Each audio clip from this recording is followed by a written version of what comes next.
Nagaa fararri waaqayyoo karaaf kallattii jirtan hundumaatti isiniif haa baay'atu. Kabajamtootaaf jaallatamtoota hordoftoota koo akkam jirtu nagaa keessanii ani obboleettiin keessan baay'ee nagaa kooti. Bakka geessanii bakka raaftanii isiniin jechuu jaalladhaa. Jirtu jajjabaattu an nagaa kootiidha. Kan nagaa kootii ansutiin guyyaa kan immoo viidiyoo guyyaa kaleessaa sooshaal miidiyaa irra kan malee deebi'aa ture tokko har'a immoo taateen ta'e akka yaadame yookiin akka namoonni baay'een haasa'an hin turre isarratti waa tokko dubbachuu barbaadeen qabadee dhufee chaanala koo haaraa hordoftan sabiskiraayib gochuun maatii kootti dabalamaa. Maatii koo taatanii kan jirtan immoo sheer godhaa isiniin jedha. Maaliif jennaani namni tokko hubannaan keenya xiqqoo ishee waan hin jedhuuf hin ariifanna. So isa kanarratti xiqqoo dubbachuu barbaade sunidha jechuudha. Biyya kaleessaa nama kana too poolisiin jechuudha.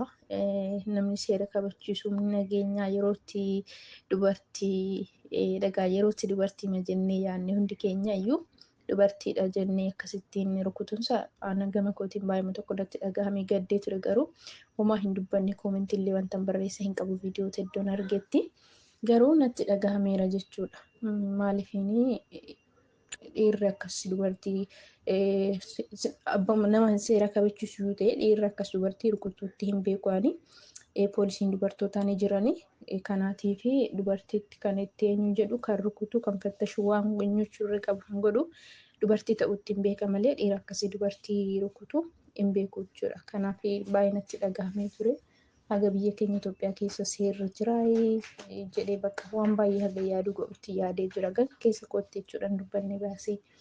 So namoonni baay'een viidiyoo irratti hojjetanii turan namoonni peejii gurguddaa qabanii ijaama immoo hunda'ummaa amantii musliimaa taateedhaa fi ijaaba baasii jedhaniitu maal jedhanis kan haasa'an turanii. Egaa namoonni yaada garaagaraa kennaa turanii bakka waan baay'eetu ture jechuudha. Har'a immoo wanti ta'e akkas osoo hin taane dhiiratu ijaaba dubartii uffatee otoo inni hannaaf deema jedhu kaan isa waan inni deemuuf waaqayyo haa beeku wanti hin beeku hin jiru odeeffannoo akkasiitu jedha. Garuu namoota fuulduratti yeroo irraa hiiksisan dhiiradha jechuudha. So wanta baay'ee nama saalfachiisu wanta baay'ee nama sodaachisudha. Biyya keenya keessa maaltu deemaa jira dhugaa. Egaa barri haaraan seeni kun barri wanti nuuf fidu hin qabu. Waaqayyo araara biyya keenyaaf haa buusu. Waaqayyotu waan gaarii gochuu danda'a waan ta'eef barri dhufee darbee wanta nuuf fidu tokko hin qabu jechuudha. Garuu waaqayyo araara gaafa nama buuse barri kunis barri dhufus isa seem tokkuma jechuu kanaafiyyuu waaqayyo biyya keenya araaraan haa mul'atu jedha gama kootiin ani. Kanaaf ergaan koo maal seetanii namoonni peejii gurguddaa qaban baay'een isaanii harki caalaan warreen amantii musliimaa hordofanidha jechuudha. Ijaaba waan uffattee fi akkasitti ijaaba baasii jedheetu rukuta jedhaniitu sagalee kennaa yookiin immoo viidiyoo hojjetaa turani jechuudha.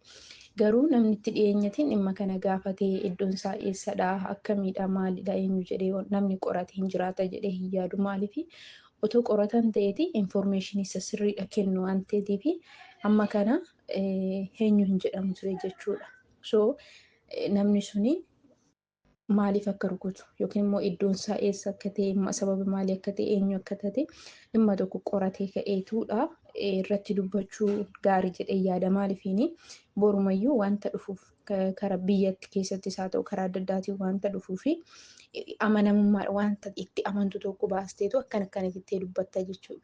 So amma wanti ta'e suni garuu akka obboloonni jedhan sana dubartiitu sila ijaaba uffattee fi ijaaba baasii jedhanii itti rukutaa akkasii rukutaa kan itti lolaa jiran osoo hin taane dhiiratu ijaaba dubartii uffatee otoo deemuun ofirraa baasii jedheetu jechuudha.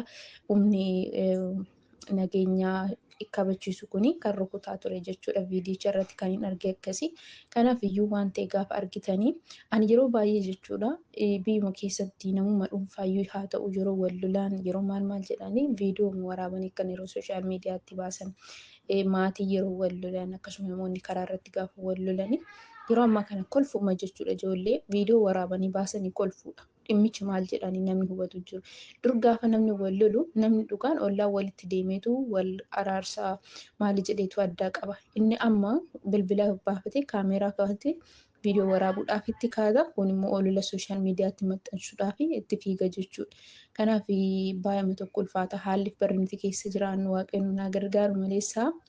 Kanaaf maal jechuu barbaadeen waan tokko gaafa argitan waa'ee isaa sana baruudhaaf jalqaba dhamahuun ogummaa jedhee yaada. Wanta sana erga bartee booddee irratti baatee dhugumaatiin wanti suni wanta ta'uu hin qabne yoo ta'e ta'uu hin qabu jettee mormitee dubbatta.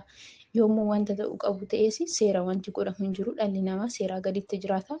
Haa ta'us garuu biyya keenya keessatti yeroo tokko wanti adeemsifamu waanuma seerri jiraa jedhee hamma nama gaafachiisutti ta'uufaatu adeemsifama. Haa ta'u garuu sanumarrattuyyuu wanti kun maaliif jennee dhimma sana baruu fedhamuutu irra gaarii jedhee yaada. Erga waan sana barree booddee akkana jenneetu wanta beeknu wanta dhageenye maaliif jenna information kennuufillee gaariidha.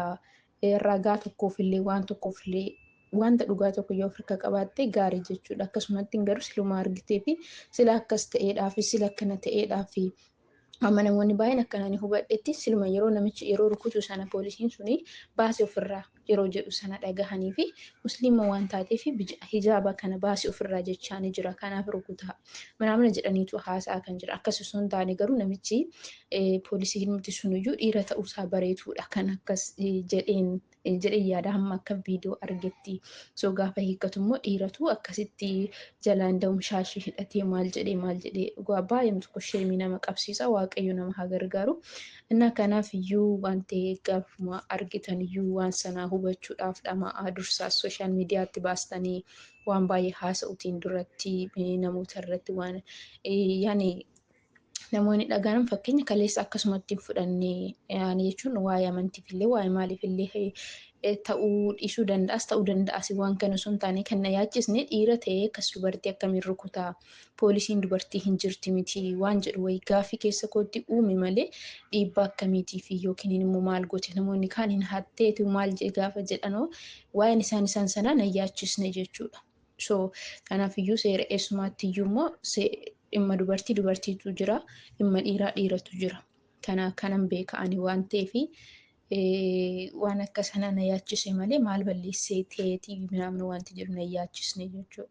Innaa wanti ta'e garuu faallaadha. Kanaaf iyyuu baay'ee ulfaataa waaqayyo nama haa gargaaru. Isiniin jechuu jaalladhaa booduma fi wanta argitan akkas fiduun duratti waan sana baruuf dhamaa erga bartanii booddee akkana jedhaatii wanta qulqulluu ta'e sooshaal miidiyaatti baasaa jechuu jaalladha. Ergaan kun inni har'a kana fakkaataa viidiyoo koo sheer godhaa laayik godhaa sabiskiraayib godhaa maatii koo ta'a isiniin jedha. Wanta sirrachuu qabu akkana jennee waliin sirreessaa deemnaa wanta hambisuu qabnu ni hambisna. Wal haa jajjabeessinu isiniin jedha galatooma.